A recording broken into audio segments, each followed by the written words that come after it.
परिसराभ्यास पाठ 8 मोलाचे अन्न. बघा, वर्षा आणि अर्जुन हे दोघे बहीण भाऊ आहेत. वर्षा आणि अर्जुन काय बहीण भाऊ आहेत. दोघांना बाजरीची गरम गरम भाकरी, गरम गरम जी भाकरी आहे आणि लोणी मनापासून आवडते है ना. बाजरीची गरम गरम भाकरी आणि लोणी त्यांना मनापासून आवडते. लोण्याशिवाय आई त्यांना इतर अनेक पदार्थ भाकरी बरोबर खायला देते, तेही त्यांना आवडतात. म्हणजे लोण्याशिवायही इतरही पदार्थ आई त्यांना काय देते, भाकरी सोबत खायला देते, तेही त्यांना आवडते. बघा चित्रात दिलंय दोघं जेवण करताना, दिसतंय. चला पुढे सांगा पाहू. तर काय सांगायचंय बघा. वर्षा आणि अर्जुनला भाकरीशी है ना, भाकरीशी खायला आई कोणकोणते पदार्थ करून देत असे है ना. भाकरी सोबत, भाकरीशी म्हणजे भाकरी सोबत खायला कोणकोणते पदार्थ देत असेल ते कशापासून बनवतात है ना. आणि ते कशापासून बनतात तर बघा खाली दिलंय. वर्षा आणि अर्जुनच्या घरी इतरही अनेक पदार्थ, अन्नपदार्थ खाण्यात असतात है ना. म्हणजे भाकरीच नाही तर भाकरीसोबत इतरही अन्नपदार्थ खाण्यासाठी असतात. तर ते पदार्थ घरापर्यंत कुठून येतात है ना. घरापर्यंत कुठून येतात ते तर बघा, पहिले येतं गहू, तांदूळ येतात, ज्वारी येते, डाळी, ऊस है ना. हे सगळे पदार्थ शेतात लावले जातात आणि शेतातून मग ते काढून घरी घेऊन येतात. ठीक आहे. गहू, तांदूळ, ज्वारी, डाळी, ऊस है ना. तुमच्याकडे गहू होत नाही, तांदूळ होतो, बरोबर आहे की नाही. मग तुम्ही शेतातून आणता तांदूळ आणि गहू कुठून आणता, मार्केटमधून. ज्वारी, डाळी ह्या कुठून आणतात, मार्केटमधून, दुकानातून आणतात. ठीक आहे. बघा आता पुढचं दिलंय. करवंद, जांभळे, बोरे, मध. आता करवंद वगैरे हे कुठून येतात तर आपण जे जंगली भाग आहे किंवा शेताच्या आजूबाजूला लावलेली जे झाडं आहेत करवंदाची, त्याच्यापासून करवंदे, जांभळे, बोरे आणि झाडाला बघा मधमाशा है ना मोहळ तयार करतात, त्या मोहळापासून मध मिळतो है ना. पुढचा आहे खाऱ्या पाण्यातील मासळी आणि मीठ है ना. तुमचं जर गाव समुद्राच्या किनाऱ्यावर असेल तर तिथले लोक बघा मासे पकडण्यासाठी जातात. खाऱ्या पाण्यातील म्हणले है ना. तलावातला आपल्या गोड्या पाण्यातले मासे वेगळे आणि खाऱ्या पाण्यातले मासे वेगळे. तर खाऱ्या पाण्यातली जी मासळी आहे, मासे आहेत आणि मीठ आहे. तर खाऱ्या पाण्यातून आपल्याला काय काय मिळतं, मासे मिळतात आणि मीठ मिळतं. गोड्या पाण्यातही मासळी असते, शिंगाडे, मकाने है ना. मकाने वगैरे तुम्ही खाल्लेत का. ओके, चांगली गोष्ट आहे है ना. फळ, फळावळ, भाजीपाला है ना. म्हणजे वेगवेगळे फळाचे झाडं सुद्धा आजूबाजूला असू शकतात किंवा शेतात लावलेले असू शकतात. भाजीपाल्या है ना, पालेभाज्या ज्या असतात तर त्या आपल्याला आपण मार्केटमधून आणतो. काही लोक शेतात लावतात, काही लोक परसबागमध्ये लावतात, काही लोक घराच्या मागं वाड्या बनवतात त्याच्यामध्ये लावतात है ना. आणि पुढे मांस आणि अंडी है ना. मांस आणि अंडी ही प्राण्यांपासून मिळतात आणि कोंबडीपासून आपल्याला अंडी आणि मांस दोन्ही मिळतो. बघा चित्रात दाखवलंय त्यांनी सगळं, दिसतंय का है ना. मोहळ दिसतंय, ऊस दिसतोय, बघा कोंबडी पालन करणारा तो व्यक्ती दिसतोय, झाड दिसतंय त्याला फळं आले, एक मच्छीमार आहे बघा तो मासे पकडताना दिसतोय हे की नाही, एक जाळं फेकताना दिसतोय.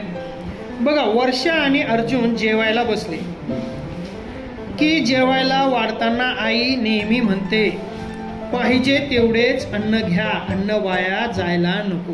बरोबर आहे की नाही. जेवढी आपली भूक आहे तेवढंच घ्यायचं है ना. थोडं थोडं करून 4 वेळेस घ्या, एकदाच ताट भरून घेऊ नका है ना. जेवढं पाहिजे तेवढंच घ्या. मग 4 वेळेस घेतलं तरी चालतंय, थोडं थोडं, पण वाया गेलं नाही पाहिजे है ना. आपण तुम्ही जेवणाच्या अगोदर एक म्हणता बघा मंत्र, काय म्हणता है ना. अन्न हे परब्रह्म आहे, बरोबर आहे की नाही. अन्नाला आपण परब्रह्मासारखं समजतो, म्हणून काय करायचं, नेहमी अन्न वाया जाऊ द्यायचं नाही, खरकटं टाकायचं नाही ताटामध्ये. बघा एके दिवशी अर्जुनने विचारले, आई तू रोज आम्हाला असे का सांगतेस है ना. ताटात अन्न वाया जाऊ देऊ नका वगैरे असं का सांगतेस म्हणे नेहमी. आई म्हणाली चांगली वस्तू वाया कशाला घालायची, जी चांगली वस्तू आहे ती वाया कशाला घालवायची. शिवाय जे अन्न खायला मिळते ते कसे तयार होते है ना. जे अन्न आपल्याला खायला मिळतं ते कसे तयार होते त्याचा विचार ही करायला हवा है ना. बरोबर आहे की नाही? त्याचा विचार करायला हवा की आज तांदूळ लावले की उद्या झाडाला येतात का? नाही आहे, त्याला वेळ लागतो खूप. मी तुम्हाला भाकरीची गोष्ट सांगते. मग आई काय म्हणाली, मी तुम्हाला भाकरीची गोष्ट म्हणजे सांगते की कशी तयार होते भाकरी. ठीक आहे, कशापासून तयार होते भाकरी. बघा, आई भाकरीची गोष्ट सांगते. माझे बाबा शेतकरी आहे. बघा, आता खाली शेताचं चित्र दिलंय, तो माणूस त्याच्यामध्ये ट्रॅक्टर फिरवतोय, बरोबर आहे की नाही? फिरवतो नाही, नांगरणी करतोय त्याची. बघा, माझे बाबा शेतकरी आहेत. उन्हाळ्यात शाळेला सुट्टी असतेच, है ना? उन्हाळ्याला जी शाळेला सुट्टी असते, मी लहान होते तेव्हा, म्हणजे जेव्हा त्यांची आई लहान होती तेव्हा बाबांबरोबर ट्रॅक्टरवर बसून शेतात जायचे, है ना? ट्रॅक्टरवर बसायचे आणि बाबाबरोबर शेताला जायचे. तेव्हा शेतीची मशागतीची कामे सुरू असायची, है ना? आता तुमच्या इकडं मशागतीची कामे लेट सुरू होतात, आमच्या भागामध्ये लवकर सुरू होतात. उन्हाळ्यातच मशागत केली जाते, बरोबर आहे की नाही? तुम्ही भाताची शेती करता, त्याच्यामुळे तुम्ही पाऊस पडण्याच्या अगोदरच नांगरणी वगैरे करून घेता.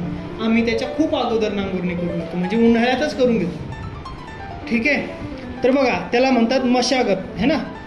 ट्रॅक्टरला वेगवेगळे अवजारे जोडून बाबा शेतीची कामे करायचे, बरोबर आहे? वेगवेगळे अवजारे जोडवायचे आणि ते शेतात त्यांच्या सहाय्याने मशागत करायचे. मशागतीसाठी प्रथम शेतात नांगरतात, है ना? मशागत करण्यासाठी प्रथम काय करतात? शेत नांगरतात, है ना? नांगरून झालं की मग मातीची ढेकळे फोडतात, है ना? आता मातीची ढेकळे फोडण्यासाठी रोटावेटर आलेला आहे, है ना? बरोबर आहे की नाही? त्याची ढेकळे फोडतात. जमीन सपाट करून पेरणीसाठी तयार करतात. जमीन एकदम सपाट केली जाते पेरणीसाठी. ढेकळे फोडले की जमीन काय होती? एकदम सपाट होती, पेरणीसाठी तयार होती. अशी ते शेताची कामे करतात. अशी काय करतात? ते शेताची कामे करतात, मशागत करून घेतात. मग मृगाचा पाऊस पडतो, बरोबर आहे की नाही? मान्सूनचे वारे येतात आणि मग सोबत पाऊस घेऊन येतात, ढग घेऊन येतात, की उन्हाळ्यात तापलेल्या जमिनीचा वापसा होतो, है ना? म्हणजे जे पाऊस पडला का मृगाचा म्हणजे मान्सूनचा जो पाऊस आहे, है ना, तो पडतो आणि जमिनीची काय होते? वापसा होते. म्हणजे जमिनीत पाणी साचलेलं असतं ना, मग ती जिरून जातं. मग जमिनीवर चालले तरी तुमच्या पायाला चिखल चिटकत नाही किंवा माती चिटकत नाही, त्याला म्हणतात वापसा. तेव्हा बाबा शेतात बाजरीची पेरणी करायची आणि मग बाबा काय करायचे? शेतात बाजरी पेरायचे. काही दिवसांनी बाजरीची रोपे मातीतून डोके वर काढतात, है ना? म्हणजे 2-4 दिवस झाले की हळूहळू ते बाजरीचं रोप मोठं व्हायला लागतं. बाजरीच्या जोडीने शेतात तणही वाढते, है ना? म्हणजे इतर कचरा म्हणतो ना तुम्ही त्याला, इतर प्रकारचं गवतही वाढतं. म्हणजे बाजरी वाढते आणि बाजरीसोबत इतर प्रकारचं गवतही वाढतं, बरोबर आहे की नाही? ते काढून टाकावे लागते. मग त्याच्यासाठी काय करतात? बाया जातात तिथं, खुरप्याने हळूहळू एक गवत काढून घेतात. ठीक आहे, त्यासाठी बाबा मजूर लावतात, है ना? मजूर लावतात. मजुराला खर्च येतो, है ना? मजुराला त्याला रोजगार द्यावा लागतो ना, रोजी द्यावं लागते ना, त्याला रोजचे पैसे द्यावे लागते ना. तर किती दिवस काम करते तर, बरोबर आहे की नाही? मग पावसाच्या पाण्यावर बाजरीची ताटे जोमाने वाढतात, है ना? जसं जसं पाऊस येईल ताटे वाढायला लागतात. हळूहळू बाजरीच्या ताटांना कणसे लागतात आणि काही दिवस झाले, बाजरी मोठी झाली की त्याला एक कणीस येतं, बरोबर आहे की नाही? त्यात दाणे भरू लागतात आणि मग त्याला छोटे छोटे दाणे त्याच्यात भरू लागतात, की पाखरांच्या झुंडी कोवळे दाणे खाण्यासाठी येतात. मग पाखरं त्या याच्यावर येऊन बसतात आणि ते दाणे खातात, कणसावर येऊन बसतात आणि दाणे म्हणजे झुंडीच्या झुंडी, थवेच्या थवे येतात पाखरांचे, है ना? आणि कोवळे दाणे खाण्यासाठी सुरुवात करतात. गोफण फिरून पाखरांना पळवून लावावे लागते. गोफण फिरून दगड मारावा लागतो, आवाज करावा लागतो, है ना? खडाखड असा आवाज केला म्हणजे पाखरं उडून जातात. दाणे पूर्ण भरल्यानंतर कणसांनी, है ना, कणसाचे जे दाणे पूर्ण भरले की दाणे पूर्ण भरल्यानंतर कापणी करावी लागते, बरोबर आहे की नाही? कंस काय करावं लागतं? कापून घ्यावं लागतं. कापणी म्हणजे शेतात आलेली सगळी कणसे कापून गोळा करायची. म्हणजे शेतात जितके कणस आलेले आहेत तितके कापून काय करायचे? एका ठिकाणी गोळा करायचे. नंतर मळणी आणि उफणणी करतात, है ना? नंतर काय करायचे? मळायचे, है ना? मळायचे तर सुरुवातीला पहिले काय करायचे? त्याच्यावर बैल फिरवायचे, ठीक आहे. असे बैल बांधायचे एकाला आणि ते असे फिरवायचे. मग ते त्या कणसावर फिरत गेले की मग ते त्याच्यातले दाणे निघत जायचे. आणि मग ते झालं की मग असे उफनायचे, असे उंच हे करायचे, वटा करायचे आणि त्या उंच जागेवरून असे ते खाली सोडायचे. मग हवेने त्याच्यातला जो कचरा आहे तो उडून जायचा. बरोबर आहे का? पण आता सोपं झालंय. आता मशीन आली, मशीनमध्ये टाकलं की कचरा उडून जातो आणि दाणे एका साईडला बाजूला होतात. म्हणजे कणसापासून बाजरीचे दाणे मिळतात. काय मिळतात? कणसापासून बाजरीचे दाणे मिळतात. वर्षा म्हणाली, कापणी मला समजली, पण मळणी आणि उफणणी म्हणजे काय? बघा, तिला कापणी कळली. कापणी म्हणजे कणस कापून घ्यायचे.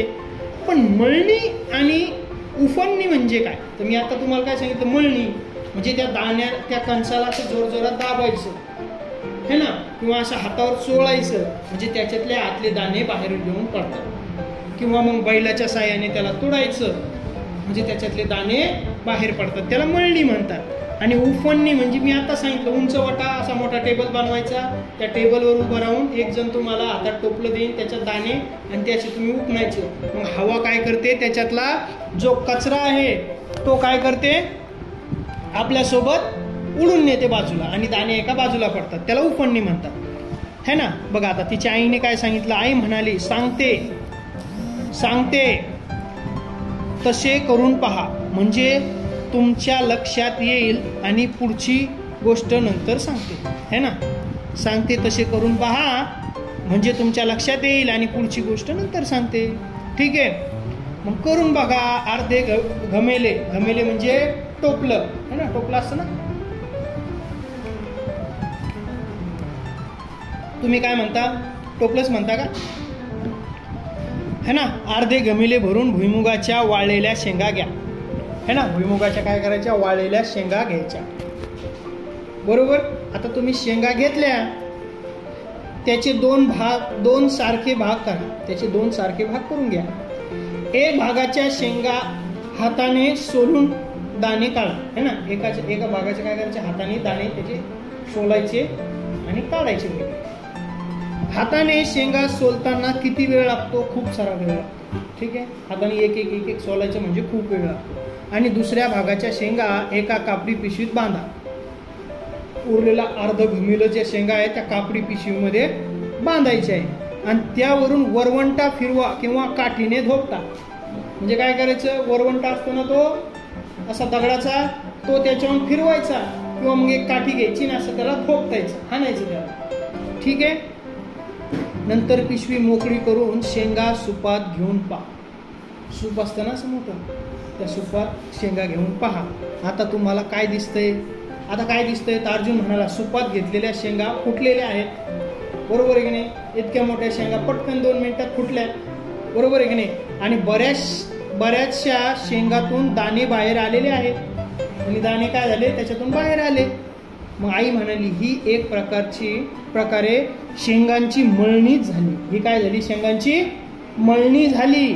शेंगा पाखडा आणि काय होते ते सांगा. शेंगा पाखडा म्हणजे ते टरफलं त्याच्यातून बाजूला काढा, दाणे वेगळे करा हे ना. मग वर्षा काय म्हणाली, शेंगा पाखडल्या तेव्हा फुटलेल्या शेंगांची टरफले सुपातून खाली पडली. सुपातून ते टरफलं काय झाले, खाली पडले आणि शेंगातून सुटे झालेले दाणे सुपातच राहिले. म्हणजे जे दाणे होते शेंगदाणे ते सुपातच राहिले. असे का होते. मग आई म्हणाली, अगं टरफले हलकी असतात है ना. टरफलं काय असतात, हलकी असतात, म्हणून पाखडताना ती वाऱ्यामुळे उडून दुसरीकडे पडतात. ठीक आहे. आणि दाणे जड असतात आणि दाणे काय असतात, जड असतात, ते सुपातच राहतात है ना. उफणणी करतानाही वाऱ्याचा उपयोग करून दाणे आणि टरफले वेगळी करता येतात. आणि उफणणी करून म्हणजे उफणून असं वरतून टाकून सुद्धा काय करतात, वेगळी करता येतात. बघा, लोक किती डोके चालवतात. लाईट जवळ असेल तर पंखा लावतात आणि मग उफणतात. तर पंख्याच्या हवेने काय होतं, ते बारीक टरफलं हलके उडून जातात आणि दाणे सरळ खाली पडतात, ते जड असतात. आता पुढे ऐका. माझे बाबा मळणी आणि उफणणी यंत्राने करतात. काय म्हणते आता ती, माझे बाबा आता काय करतात, मळणी आणि उफणणी कशाने करतात, यंत्रानेच करतात. यंत्रामध्ये मळणी आणि उफणणी एकाच वेळी होते. म्हणजे वरती मळल्या जातं आणि खाली उफणल्या जातं है ना, मळणी केलेली कणसे यंत्रात घालतात, है ना, कणसी काय करतात, कापणी केलेली कणसे यंत्रात घालतात, दाणे मोकळे होऊन यंत्राला बांधलेल्या पिशवीत गोळा होत राहतात। आणि यंत्राला एक पिशवी बांधली जाते, त्याच्यात सगळे दाणे गोळा होत राहतात। कणसातील टरफले आणि इतर कचरा लांब जाऊन पडतो, पण यंत्रे नव्हती तेव्हा मळणीसाठी बैलांची मदत घ्यावी लागेल। मी आताच सांगितलं तुम्हाला, है ना, ज्यावेळेस यंत्र नव्हते त्यावेळेस काय करायचे, ते बैलाला असं त्याच्यावरून फिरवायचे। उफणणी करण्यासाठी थोड्या उंच जागेवर उभे राहतात, है ना, टेबल असं उंच बनवतात आणि मळणी केलेल्या धान्य सुपात घेऊन जमिनीवर सोडतात, है ना, धान्याचं सुपात घेऊन जमिनीवर सोडतात। वाळ्यामुळे टरफले आणि हलका कचरा दूर जाऊन पडतो, हलका जो कचरा आहे तो वाऱ्यामुळे दूर जाऊन पडतो। बाजरीचे दाणे जवळच पडतात आणि त्यांची रास तयार होते, आणि ते एका ठिकाणी जे पडतं त्याला काय म्हणतात, रास तयार होते। यंत्राने केलेल्या कामे लवकर होतात, यंत्राने काय होतं, लवकर होतं, है ना, जास्त वेळ लागत नाही, मात्र कष्ट आणि खर्च करावेच लागतात, कष्ट आणि खर्च करावेच लागतात। कष्ट करणं किती अवघड आहे, खर्चही करावा लागतो सोबतच। बघा आता बघा, माहीत आहे का तुम्हाला, बघा आता तुम्हाला माहीत आहे का मला सांगा, तर काय माहीत आहे, यंत्र नसेल तर मळणी करण्यासाठी बैलाचा उपयोग करतात, बरोबर का, मी आता सांगितलं होतं तुम्हाला। शेतात त्यासाठी एक गोल जागा तयार केली जाते, बरोबर, अशी गोल जागा तयार केली जाते, मध्ये एक खांब रवला जातो, बघा चित्रात दिलंय, है ना, तयार केला जातो, त्याला खळे म्हणतात, त्याला काय म्हणतात, खळे तयार करणे असं म्हणतात। खळ्यात एक खुंटा मधोमध उभा करतात, एक खुंटा म्हणजे एक मोठा खांब उभा करतात, त्याला बैल बांधतात आणि बैल त्याला बांधतात, बैल त्या खुंट्याभोवती गोल गोल फिरतो आणि बैल काय करतो, त्या खुंट्याभोवती गोल गोल फिरतो। त्याच्या पायाखाली येतील अशा रीतीने कणसे रचून ठेवतात, म्हणजे त्याच्या पायाखाली यायला पाहिजे असेच कणसे रचून ठेवतात। आणि बैल कणसावरून फिरायला लागला की त्याच्या वजनामुळे दाणे सुटे होतात, आणि तो चालायला लागला की त्याच्या वजनामुळे काय होतात, दाणे त्या कणसातून निघायला सुरुवात होते। पीक जास्त असेल तर मोठे खळे तयार करतात, पीक जर जास्त असेल तर काय करायचे, मोठे खळे तयार करायचे आणि त्याच्यावर जास्त बैल फिरवायचे। पीक जास्त असले तर मोठे खळे तयार करतात, एकाच वेळी 2 किंवा अधिक बैल लावून मळणी करतात, है ना, जास्त माल असेल, जास्त कणस असतील तर जास्त बैल लावतात, खळं थोडं मोठं करतात। मळणी अनेक दिवस चालू राहते, है ना, मळणी कसे रोज थोडे थोडे थोडे थोडे कणस त्याच्यात हे करावं लागते, जास्त दिवस मळणी चालू असते। हे काम बैलासाठी कष्टाचेच असते, है ना, आता त्याच्याहून चालायचं म्हणजे हे काम सुद्धा काय असतं, बैलांसाठी कष्टाचंच असतं। कणीस ते कणसाची दांडी एखाद्या वेळेस त्याच्या पायाला घुसूही शकते, है ना, टोचते, तुम्हाला म्हणा त्याला खुरा असतात, खुरांच्या मध्ये बघा त्याची कातड असतं, त्याच्यात कधी कधी घुसते सुद्धा, बैल सुद्धा काय होतो त्याच्यामध्ये जखमी होतो। आता बघा, उफणणीनंतर मिळालेले धान्य पोत्यात भरून ठेवतात। आता उफणणी केली, सगळे धान्य काय करतात, पोत्यात भरून ठेवतात। कीड लागू नये त्याची उंदीर घुशींनी नासाडी करू नये म्हणून योग्य ती काळजी घेतात, म्हणजे त्याला किडे लागले नाही पाहिजे, घुशी लागले नाही पाहिजे, उंदरांनी खाल्लं नाही पाहिजे, त्याच्यासाठी योग्य काळजी घेतात। घरात आवश्यक तेवढे धान्य ठेवतात, जेवढं आपल्याला वर्षभर खायला लागतं तेवढं धान्य घरात ठेवतात, उरलेली पोती गाडीत भरून बाजारपेठेत विक्रीसाठी नेतात। बघा तो बाजारात विक्रीसाठी घेऊन जातोय, दिसतंय का बैलगाडीतून, आता ट्रक आलेले आहेत, तेथे व्यापारी धान्य विकत घेतात आणि व्यापारी काय करतात, धान्य विकत घेतात। तेव्हा शेतकऱ्याने उगवलेल्या धान्याचे त्याला पैसे मिळतात, है ना, जे धान्य त्याने उगवलंय त्याचे पैसे त्याला मिळतात, है ना, तो काय भाव चालू आहे, काय रेट चालू आहे, है ना, त्याचे पैसे त्या भावाने त्याला मिळतात। पण अर्जुन म्हणतो, पण भाकरी कुठे बनली अजून, तो म्हणतो की भाकरी बनलीच नाही ना, बरोबर आहे की नाही। आई म्हणते, अरे भाकरीची गोष्ट इथे संपत नाही, भाकरीची गोष्ट इथं संपते का, तर इथं संपत नाही। व्यापारी जे धान्य विकत घेतात ते साऱ्या देशात विकले जाते, पूर्ण देशात काय होतं, ते धान्य विकलं जातं, ते ट्रकने किंवा मालगाडीने सगळीकडे पोहोचवले जाते। त्यासाठी हमाल आणि ट्रक चालवणाऱ्यांना श्रम करावे लागतात, शिवाय वाहतुकीचा खर्चही येतो. म्हणजे काय होतं, ट्रक चालवणारे, हमाल यांना सुद्धा मेहनत करावी लागते आणि वाहतुकीला सुद्धा खर्च येतो. आता धान्याची पोती किरकोळ विक्री करणाऱ्या दुकानदाराकडे येतात, बरोबर आहे की नाही. धान्याची विक्री करण्यासाठी कोण आणतात, आता किरकोळ दुकानदार आणतात. लोक त्यांच्याकडून धान्य विकत घेतात आणि लोक काय करतात, त्यांच्याकडून ते धान्य विकत घेतात, ते निवडतात, स्वच्छ करतात आणि त्याचे पीठ करतात. तर पीठ करण्यासाठी पुन्हा गिरणीत जावं लागतं दळण्यासाठी, बरोबर आहे की नाही. नीट केल्याच्या नंतर मग स्वयंपाक करताना पीठ मळतात, थापटतात, है ना, थापतात, त्याला भाकरी थापतात, भाजून भाकरी करतात आणि भाजतात, तव्यावर भाजतात, मग त्याला आहारावर भाजलं जातं. इंधनासाठीही खर्च होतोच. इंधन म्हणजे ते लाकूड किंवा गॅस असेल, याच्यासाठी काय होतो, खर्च होतो. तेव्हा कुठे वर्षा आणि अर्जुनच्या ताटात भाकरी पडते, बरोबर आहे का. इतक्या लोकांच्या प्रयत्नाने अन्न तयार होतं. बघा, इतके सारे लोक त्या अन्नासाठी झटत असतात. ते अन्न वाया घालवणे चांगले आहे का, बरोबर आहे की नाही. चांगलं आहे का ते अन्न वाया घालवणं, तर बिलकुल नाही. बघा, तुम्हाला माहित आहे का, शिंगाडे आणि मकाने असे काही जणांच्या खाण्यात येणारे 2 पदार्थ आहेत. शिंगाडे आणि मकाने हे 2 पदार्थ काही लोक खातात. ते गोड्या पाण्यात वाढणाऱ्या विशिष्ट प्रकारच्या 2 वनस्पतीपासून मिळते, है ना. पाण्यात वाढणाऱ्या विशिष्ट प्रकारच्या 2 वनस्पती आहेत, त्यांच्यापासून ते मिळते. ते गोळा करण्यासाठी, स्वच्छ करण्यासाठी, वाळवण्यासाठी, साठवण्यासाठी, त्यांच्या वाहतुकीसाठी सुद्धा अनेक जणांना श्रम करावे लागतात, बरोबर आहे का, है ना. आता बघा, इतर अन्न पदार्थ, मासळी पाण्यातून मिळते. मासळी कुठून मिळते, पाण्यातून, आपण त्याला मासा म्हणतो आणि हे मासळी हा शब्द आहे, ठीक आहे. ती मिळवण्यासाठी कोळी कष्ट करतात. कोळी म्हणजे मासे पकडणारे लोक. काही लोक जंगलामध्ये मिळणारी आवळा, जांभळे, करवंदे, बोरे अशी फळे गोळा करतात, है ना. काही लोक काय करतात, जंगलात जातात, तिथून काय करतात, जांभळं, बोर, है ना, आवळा अशी फळे गोळा करतात आणि विकतात. काही जणांचे भाजीपाल्यांचे मळे असतात, है ना. काही लोक त्यांच्या शेतामध्ये, है ना, त्याला म्हणतात मळे, तिथे भाजीपाला लावतात. तर काही लोकांच्या फळांच्या बागा असतात, है ना. काही लोकांच्या कशाच्या बागा असतात, फळांच्या बागा असतात, है ना. म्हणजे संत्र्याचे फळं, चिकूचे फळं, है ना, सफरचंद, अननस, है ना, असे सारे फळं असतात, फणस असतं तुमचं. काही लोक कुक्कुटपालन किंवा पशुपालन असेही व्यवसाय करतात. कुक्कुटपालन म्हणजे कोंबड्या पाळतात, त्याच्यापासून अंडे मिळते आणि मासही मिळते. आणि काही लोक पशुपालन करतात. पशुपालन म्हणजे काही लोक शेळ्या पाळतात, है ना. आणि काही लोक दुग्ध व्यवसायासाठी गायी पाळतात, म्हशी पाळतात, बरोबर आहे की नाही. आणि त्यांच्यापासून आपल्याला दूध मिळतं. हे सर्व लोक आपापला व्यवसाय चालविण्यासाठी खूप कष्ट करतात, है ना.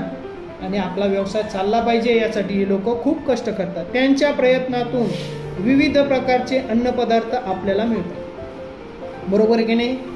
बघा, त्यांची साठवण, वाहतूक व विक्री करणे, तसेच त्यांच्यापासून खाद्यपदार्थ तयार करणे, यात अनेक लोकांचे प्रयत्न व मेहनत कामी येतात, है ना. बऱ्याचशा लोकांचे याच्यामध्ये मेहनत असते, ते प्रयत्न करत असतात, त्यावर खूप खर्चही होतो.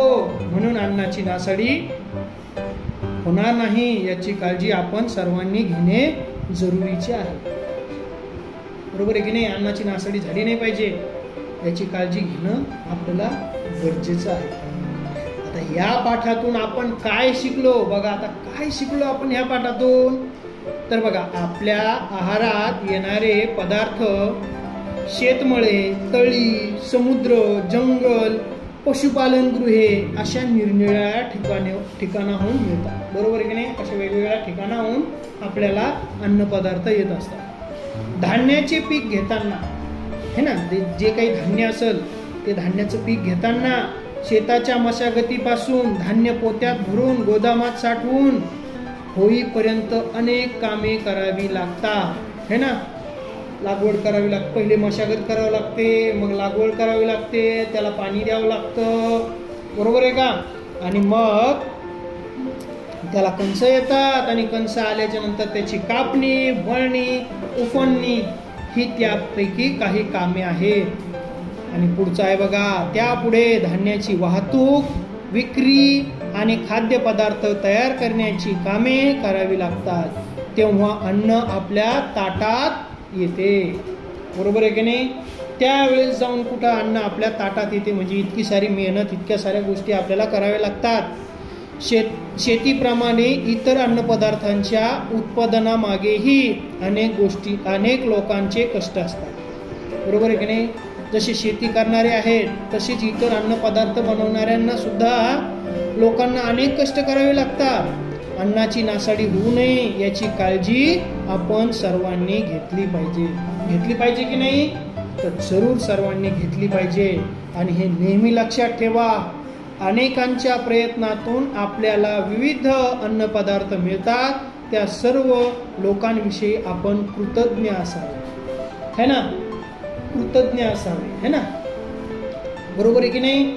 ते आपल्यासाठीच मेहनत करत असतात. चला इथे थांबू आपण, ठीक आहे?